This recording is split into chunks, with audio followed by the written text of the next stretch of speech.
कर्मण्येवाधिकारस्ते मा फलेषु कदाचित्। तुम फल की कदापि चिंता मत करो, फल को हेतु मत मानो, केवल कर्तव्य कर्म का आज्ञा पालन, सीधे भगवत प्राप्ति। कोई विघ्न नहीं, कोई परीक्षा नहीं। परीक्षा उसकी होती जो विद्यार्थी होता है, जो समर्पित अपना बच्चा होता है, उसकी परीक्षा नहीं होती। इसीलिए भगवत रसिक जी ने कहा, कै बच्चा के पेट और घट करे बिना, बच्चा बन गया। जो पढ़ाकू हैं उनकी परीक्षा होती है। हम पहले ही कह रहे हैं बुद्धिहीन है, अजितेंद्रिय है, नाथ जैसे भी हैं पर आपके हैं, वहां परीक्षा नहीं होती, ध्यान रखना। वहां जहां ये होता है मैं जितेंद्रिय हूं, मैं बुद्धिमान हूं, मैं ज्ञानी हूं, तो फिर वहां परीक्षा दिया जाता है, हल करो ये प्रश्न। ऐसे लोगों के बहुत से विरोधी बन जाते हैं और वो ऐसे दुर्गति के जाल में फंसता चला जाता है, निकलना मुश्किल होता है। कैसे लोग, मुझे सुख भोगना है, मस्त रहना है, चाहे दुनिया में आग लगे, पहली बात। दूसरी बात, जिन लोगों के ये विचार रहते हैं, अरे किसने देखा है भगवान को, मरने के बाद क्या होगा किसने देखा, सब गपोड़ बातें हैं, ना लोक है ना परलोक है ना भगवान है, मौज मस्ती लो।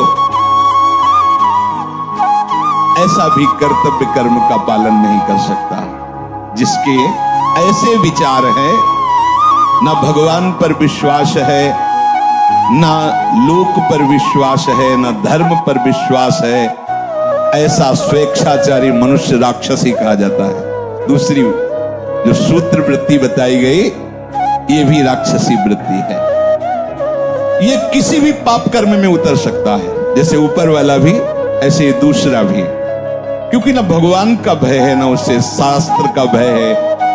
शास्त्र का भय होता है, उसमें लिखा है कि ऐसा नहीं करना, भाई मैं नहीं करूंगा, उसमें लिखा है ऐसा। वो संत कह रहे थे मैं ऐसा नहीं कहूंगा, वो गुरुदेव मैं ऐसा नहीं करूंगा, मैं ऐसा नहीं देखूंगा, मैं ऐसा नहीं बोलूंगा, क्योंकि संत कह रहे थे, गुरुदेव कह रहे थे, शास्त्र कह रहे थे, वही बच पाता है। लेकिन ये ऐसी बुद्धि वाले बहुत लोग मिलेंगे, कहां भगवान कहां लोक पर लोग, सब गपोड़ बातें, ओ मर के नरक जाना है, स्वर्ग जाना है, अरे सब मस्ती लो। ऐसा मनुष्य स्वेच्छाचारी हो जाता है, किसी भी पाप कर्म में वो भयभीत नहीं होता। बुरे कर्म का फल परलोक में जाके दुख भोगना सब गपोड़ मानता है, सब गप है, कहीं कोई नहीं।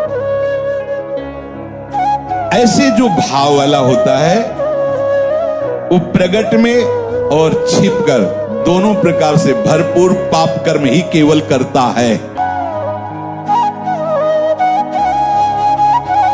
ऐसे लोगों के संग से भी बचना चाहिए जिनका भी परिचय दे रहे हैं। जो लोग अपने अस्तित्व को मिटा देते हैं पाप कर्म में, उनके अंदर विवेक नहीं रह जाता, बुद्धि नहीं रह जाती। बहुत ही नीच कोटि, मतलब शब्द ही नहीं उनके लिए। निम्बुआ घाट गंगा के किनारे जब हम भ्रमण करते तो जैसे कोई बहुत मनोरम स्थान दिखाई दिया, एकांत शांत ऐसा, तो साल साल 2-2 साल रुक भी जाते थे, रुक गए भिक्षा के द्वारा, बस एकांत सेवन। तो निम्बुआ घाट है, एक बहुत बढ़िया स्थान है, बहुत सुंदर स्थान, जहां भजन की स्वाभाविक प्रवृत्ति उदय हो, किसी का ज्यादा आना जाना नहीं, भागीरथी समीप से बह रही, बहुत ही। तो वहां 20-20 किलोमीटर लगभग दूर गांव होंगे, वहां से एक ब्राह्मण आते थे, तो कभी कोई प्रश्न करते तो भगवत कृपा से ऐसे सहज में ऐसे उत्तर, कोई प्रवचन नहीं, ऐसे 1-2 ऐसे। तो उनकी बड़ी श्रद्धा बढ़ी, तो एक बार वो अपने परिवार को लिवा के लाए, तो साथ में उनकी बेटी भी थी जो नवयुवती थी, ऐसे पूरी जली हुई थी, ऐसे पूरी यहाँ ऐसे बड़ी सुंदर आकृति पर इधर से जली हुई। तो स्वाभाविक प्रश्न उनका, ये जन्म से ऐसा है इस बच्ची के, या उनका नहीं महाराज 1 मिनट लगेगा हमें बताने में। तो कहाँ बताइए, बोले भगवत कृपा से हमारे पास सब कुछ है, जमींदारी रही बाप बाबा से, तो खूब धन संपत्ति है। उस समय उन्होंने कहा करोड़ों रुपए लगाकर हमने अपनी बेटी का ब्याह किया बड़े घरानों में, और वहां गई तो कुछ समय तो ठीक रहा, फिर उन लोगों को पता नहीं क्या हुआ कि प्रताड़ित करने लगे। ये जब आती तो बताती तो हमें लगता कि घर परिवार में ऐसा होता है। हमने कहा कोई बात नहीं, सहन करो, धीरे धीरे सब ठीक हो जाएगा, नया नया है इसलिए ऐसा। एक दिन उन्होंने उसे बांध दिया रस्सी से और मिट्टी का तेल डाल करके आग लगा दी। अब वो भगवान की लीला थी कि आग जो लगी तो सीधे रस्सी में ही लगी, पहले कुछ शरीर में लगी तो रस्सी जल्दी से जल गई तो जीना था, जीना से भागकर ऊपर छत में गई और पड़ोस के घर, पहले छप्पर होते थे ऐसे ऐसे आंगन बीच में, तो छप्पर में ऐसे गिर के और आंगन में गिर जाके। अब ब्राह्मण परिवार के थे तो उनके परिवार के ही वो थे और उनके पास बंदूक आदि भी थी। तो देखा उनका बेटा ये क्या, तो उनका पापा और सब मिलकर हमें जला रहे हैं। बिल्कुल निश्चित कंबल आदि से ढका उसको और बंदूक ले खड़े हो गए और कहा सबको गोली मार देंगे अगर हमारे घर आओगे। और फिर सूचना दी उनके पिता को, वो उनको अब वो ऐसे, अब ये क्या है, क्या है, अर्थ भी है लेकिन पिशाच वृत्ति है, उनको पता नहीं कैसा घोर कर्म कर रहे हैं। क्योंकि किसने देखा भगवान को, किसने देखा लोक परलोक को, मनमानी आचरण, कोई भी पाप प्रवृत्ति करने में उनको शर्म नहीं लगती। ऐसा, अरे तुम्हारी बेटी जब दूसरे के घर जाए ऐसा बरता हो तो तुम्हें कैसा लगे, अरे ये कोई जलाने की वस्तु है, इस तरह से कोई प्रताड़ित करता है किसी को, राक्षस के सिवा और कौन कर सकता है। आसुरीम योनिमापन्नो मूढ़ा जन्मनि जन्मनि माम प्राप्य कौन्तेय ततो यांत्यधमाम गतिम। भगवान कहते ऐसे लोगों को घोर दुर्गति में देता हूं और बार बार भयानक पीड़ा देता हूं, गलित कुष्ठ, ये वो नर्क, दुनिया की दुर्गति, ना आंख ठीक से खुल रही है, ना शरीर सड़ रहा है, भोग किया मनमानी तो भोग। भगवान कह रहे हैं आसुरीम योनिमापन्ना मूढ़ा जन्म, ऐसे मूढ़ों को मैं जन्म जन्मांतर कष्ट देता है, स्वामी बोल रहे हैं स्वयं। तीसरा, ऐसे लोगों का बिल्कुल संग नहीं करना चाहिए जिनका परिचय दे रहे हैं। मेरा कोई क्या बिगाड़ लेगा, मेरा कोई क्या बिगाड़ लेगा, ऐसे संसार का बहुत अहित करने वाले वृत्ति के लोग होते हैं। बहुत अहित कर, मेरा कोई क्या बिगाड़ लेगा, मैं जो करूंगा जो करूंगा। किसी से ये ठीक से बात भी नहीं करते, ऐसे लोग अहंकार से भरे रहते हैं। अभिमान के कारण इनकी शत्रुता ही बढ़ती रहती है। अपने बंधु बांधवों का भी ये हित नहीं कर सकते, ऐसे स्वभाव वाले लोग। ये फलस्वरूप सबसे घृणा करते हैं और स्वयं सबके घृणा के पात्र बन जाते हैं। ये केवल अपने अभिमान की पुष्टता के लिए ही कर्म करते, जो करने की भावना भी बनती है। ऐसे लोगों से दूर रहना चाहिए। चौथे, क्या करूं, मैं तो निरुपाय हूं, सुनता तो हूं शास्त्र की बात, भजन करना चाहिए, सत्य से चलना चाहिए, व्यभिचार नहीं करना चाहिए, चोरी नहीं करना चाहिए, समझता हूं, पर मैं ऐसा कभी कर नहीं पाऊंगा। वो तो कोई अवतारी पुरुष होते हैं जो भजन आदि करते हैं, हम लोगों के तो और बस विषय सेवन, ये थोड़ा सा, इनकी थोड़ा सा बुद्धि प्रकाशित है। वो इतना तो मानते हैं कि जो शास्त्र और संत जन कह रहे हैं सत्य है, पर मैं ये कर नहीं पाऊंगा, ये भी चौथे नंबर पे हैं। ऐसे लोगों का भी संग नहीं करना चाहिए। भाई मेरे से भजन होता नहीं है, हाँ ठीक है, भजन करना वो संत महात्माओं का काम है, हमारा काम नहीं है। हमारा काम है केवल माया प्रपंच में फंसे रहना। तो ऐसे भी लोगों का संग नहीं कर, ऐसे लोग भी वो कर्तव्य कर्म का पालन नहीं कर सकते। क्या करूं, मैं तो लाचार हूं, पता नहीं कौन मेरे सिर पर बैठ जाता और मुझसे ये सब करवा लेता। मैं करना तो नहीं चाहता, पर पता नहीं कैसे हो जाता है। और बहुत सी जिम्मेवारियां हमारे ऊपर हैं, ये सब शास्त्र की बातें मैं नहीं कर पाऊंगा। हाँ, अगर कोई भगवत प्राप्ति है तो महात्माओं के लिए है, हम जैसे गृहस्थों के लिए तो नहीं। और फिर भगवान को लेकर भी हम क्या करेंगे? बुद्धि है, अगर भगवान मिल भी जाएंगे तो करेंगे क्या यार? न पत्नी है न पुत्र है, केवल भगवान है, तो क्या करेंगे हम? बुद्धि है, उतना ही विकास है। अब हमें तो केवल अपना जीवन यापन करना, अपने परिवार का पालन पोषण करना, ये शास्त्र की बातें और भगवत प्राप्ति और भजन ये सब हमसे नहीं हो पाएगा। क्या करूं? मैं निरुपाय हूं, मुझसे ये सब नहीं हो सकता। ये चौथे प्रकार के। पांचवें प्रकार, मैं क्यों किसी का हित करूं, किसी से प्रेम करूं? तब मुझसे घृणा करते तो मैं सबसे घृणा करूंगा। देखते कौन क्या बिगाड़ लेता है। ऐसी बुद्धि के होते हैं, ऐसी हीन भावना अपने अंदर भर लेते हैं कि सबको दुख देते रहते हैं, वाणी से, चेष्टा से। वो एकदम जल, सोचो कैसी स्थिति होगी। और ऐसे है, दर्शन होते हैं, हाँ ऐसे है। अगर होते तो लिखा कैसे जाता शास्त्रों में? वो इतनी घृणा दूसरों से करने लगते हैं कि उनको अपना भी जीवन भार लगने लगता है। जैसे आत्महत्या आदि, ऐसे निंदनीय कार्य जो करते हैं, लगभग ऐसे ही स्वभाव से। जब दूसरों का बहुत हित किया जाता है तो अपनी बुद्धि खुद निर्णय कर देती है कि इससे अच्छा है मर जाओ, और वो ऐसा उपाय करने लगता है कि यार वो एकदम निराश, एकदम हताश, अपने ऊपर घृणा आ जाती है। ऐसे लोग कुछ मिनट में आपके सारे सत्संग पर पानी फेर सकते हैं, ध्यान रखना। इसीलिए भगवान राम के वचन है, बर भल बास नरक करता था, दुष्ट संग जनि देव। भले नरक का बास मिल जाए लेकिन ऐसे दुष्टों का संग ना मिले। छठवां,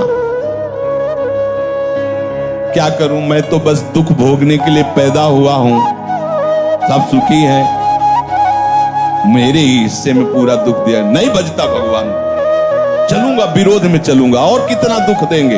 वो और उत्साहित होकर पाप कर्म करता। बुद्धि देखो कैसे प्रेरित करती है। बड़ा चिड़चिड़ा स्वभाव, नाक में गुस्सा, कोई बोल दे तो पीटने का भाव, एकदम ऐसे मिलते हैं। मैंने देखा संसार में कोई हमारा नहीं, सब हमें दुख देने के लिए तैयार। तो मैं किसी को सुख क्यों दूं? बख्शूंगा नहीं, अगर कोई छेड़ेगा तो समझ लो एकदम उदासी, निराशा, क्रोध, उद्विग्नता, मस्तिष्क विकृति, उन्माद, ये इसके मित्र होते हैं ऐसे लोगों के। सातवां, जगत में कोई भी अच्छा नहीं, सब दुष्ट स्वभाव वाले, बुरे, गंदे लोग हैं, कोई अच्छा नहीं। फिर मैं इनके साथ अच्छाई क्यों करूं? जो जैसा होता वैसे ही करना चाहिए, दुष्टों के साथ दुष्टता ही करूंगा। ऐसे भी है ऐसे भी। वो जिसको देखो उसमें दोष ही निकालेंगे, कहीं भी गुण बुद्धि उनकी नहीं होती। अतएव न वो अपना भला करते, न वो दूसरों का भला होने देते। आठवां, मुझे ऐसे कार्य करना चाहिए कि अंदर से भले मैं वैसा नहीं हूं लेकिन लोग मुझे ये कहें कि बहुत बढ़िया है। ऐसे ये थोड़ा सुधार की तरफ है। इतनी तो बात समझ में आ गई कि मुझे ऐसे कार्य करना चाहिए कि लोग कहें कि ये बढ़िया है।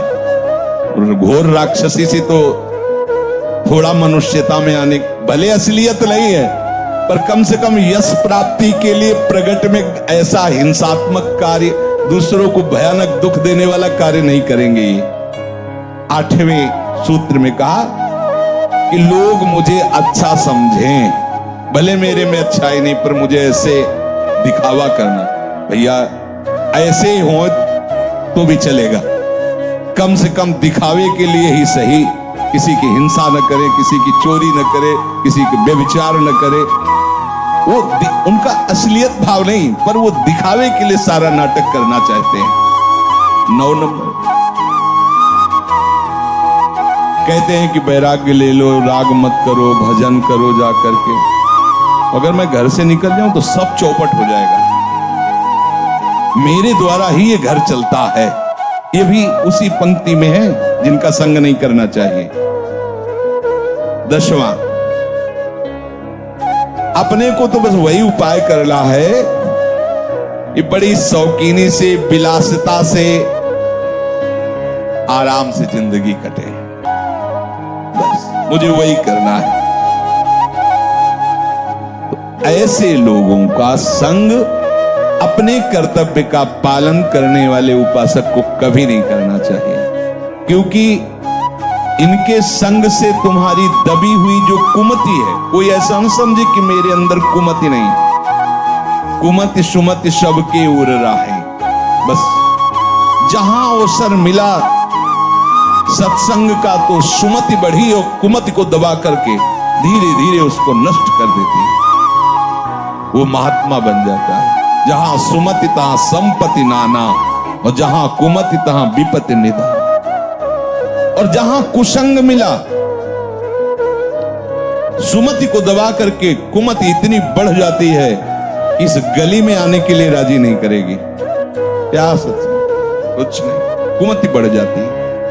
इसलिए भगवान आदेश कर रहे, कर्मणि वाधिकारस्ते मा फलेषु कदाचित्। सच्ची मानो, यदि तुम फल की इच्छा नहीं करोगे तो ऐसा फल मिलेगा कि निहाल हो जाओगे। अगर फल की इच्छा करके करोगे तो तुम क्या मांग सकते हो? अगर किसी बादशाह के पास गांव के गरीब आदमी को भेजा जाए, आप लोगों ने गांव की जिंदगी शायद ना देखी हो, हमने देखी। मिट्टी का घरौंदा, ऊपर से कुश का छप्पर, मेहनत करके आ रहे, 4 रोटी प्याज ऐसे हाथ में लेके खा रहे, एक फटी सी रजाई, पूरा परिवार उसी में, वो दिखा है। वो भी रोटी वो मेहनत करके ला रहे हैं ऐसे। अब उस आदमी को एक बादशाह के सामने पेश किया जाए, जो चाहो मांग लो, वो क्या मांगेगा?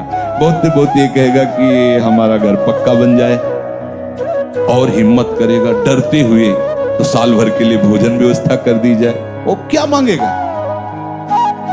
अगर बादशाह के ऊपर छोड़ दे, हुजूर आप जो चाहें, तो वो अपनी लेवल से सोचेगा। वो जब सोच के देगा तो तुम्हें जो मांगना भी नहीं आता था वो अपने आप सब प्राप्त हो जाएगा। ऐसे चतुर सुजान भक्तों से जब भगवान ने कहा है कि वरम ब्रूहि, वरदान मांगो, भाई होता क्या है प्रभु वरदान? कई ऐसे चतुर सुजान भक्त भी हैं जिन्होंने भगवान को फंसा लिया।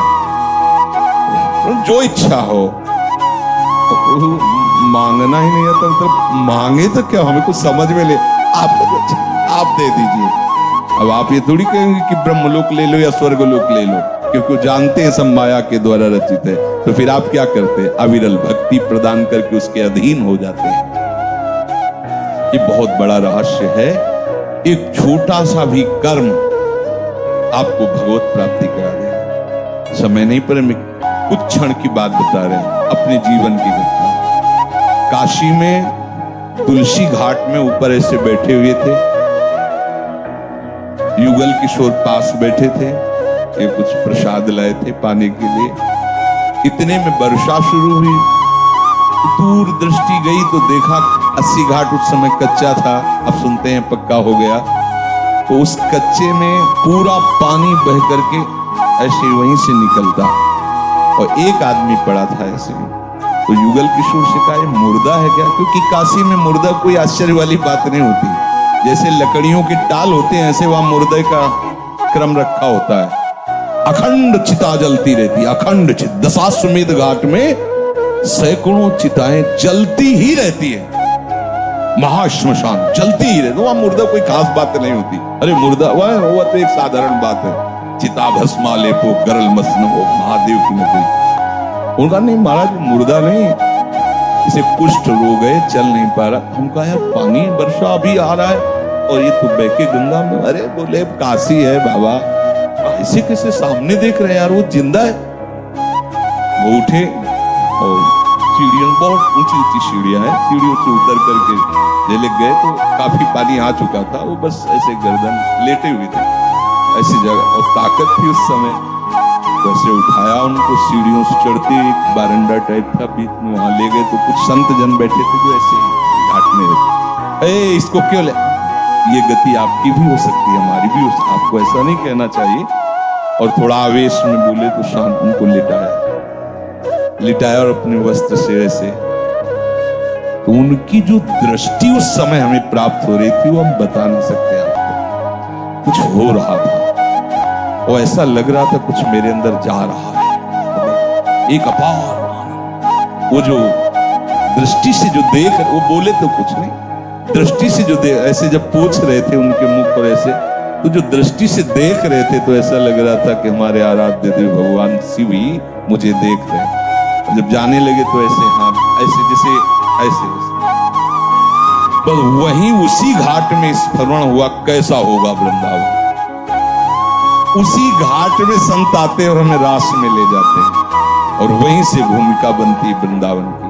और ये एक छोटा सा निष्काम कर्म आपको ऐसी महान वस्तु दे सकता है जो किसी भी साधना से नहीं मिल सकती। इसीलिए हमारे सिद्धांत में वाणी में लिखा हुआ है, सुख देवे को चाहो। ये बहुत बड़ी बात है। ये सकामी पुरुष नहीं समझेंगे कि अरे क्या, अरे ये महाफल की प्राप्ति कर, सीधे सीधे प्रभु को अधीन, सीधे प्रभु का साक्षात्कार, सीधे प्रभु का प्रेम। इसलिए इस बात पर विचार कीजिए, कोई भी कर्तव्य कर्म फल की आकांक्षा मत